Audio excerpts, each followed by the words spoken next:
Avec cette nouvelle vidéo, nous faisons le point avec vous aujourd'hui sur cette nouvelle réglementation sur la protection des données personnelles qui vous concerne aussi bien vous que vos patients.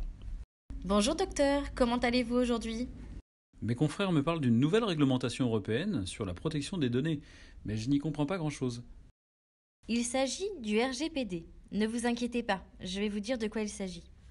Tout d'abord, le sigle RGPD fait référence au Règlement général sur la protection des données ou General Data Protection Regulation en anglais.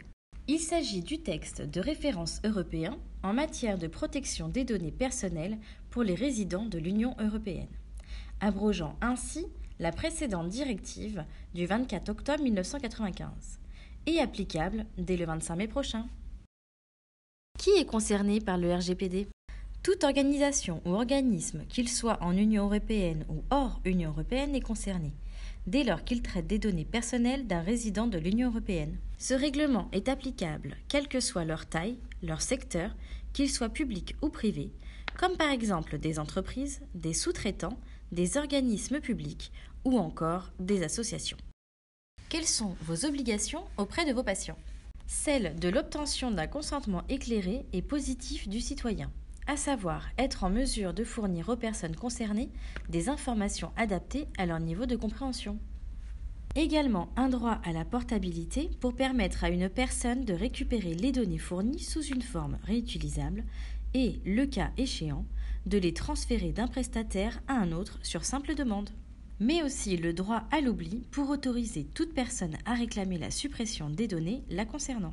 Ou encore le droit à l'information pour que le citoyen soit informé sous 72 heures du piratage de ces données.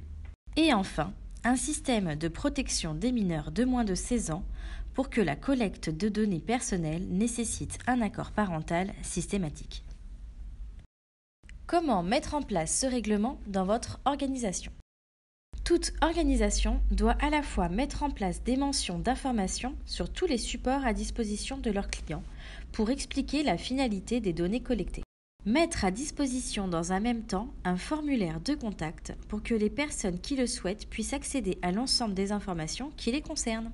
Dans certains cas, demander l'accord des personnes et leur donner la possibilité de retirer cet accord, mais aussi mettre en place des mesures de sécurité à adapter en fonction de la sensibilité des données.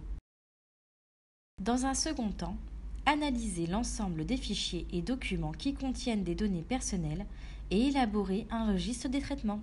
Il s'agit d'une documentation interne et complète qui permet d'assurer que les différents traitements des données respectent les nouvelles obligations légales, et notamment la durée de conservation. Cela implique donc de fixer des règles pour déterminer quelles sont les données qui doivent être supprimées une fois l'objectif atteint et quelles sont les données qui doivent être conservées à titre d'obligation légale. Enfin, l'organisation doit également penser à revoir les clauses de confidentialité passées avec les sous-traitants et notifier à la CNIL les violations des données dont elle peut être victime. Les sous-traitants d'une organisation sont tenus, au même titre que cette dernière, de respecter des obligations spécifiques en matière de sécurité, de confidentialité et de documentation de leur activité, et ont notamment une obligation de conseil auprès des clients pour le compte desquels ils traitent des données. Qui veille au respect des procédures ? Et parce que mettre en place des dispositifs liés au règlement, c'est bien, mais superviser leur fonctionnement, c'est mieux. Le RGPD requiert qu'un délégué de la protection des données soit désigné dans toute organisation. Il ou elle sera le chef d'orchestre de la conformité en matière de la protection des données au sein de son organisation. Il informera et conseillera l'organisation et ses employés. Il contrôlera le respect du RGPD. Il conseillera l'organisation sur la réalisation de l'étude de l'impact et en vérifie l'exécution. Et sera le point de contact avec la CNIL.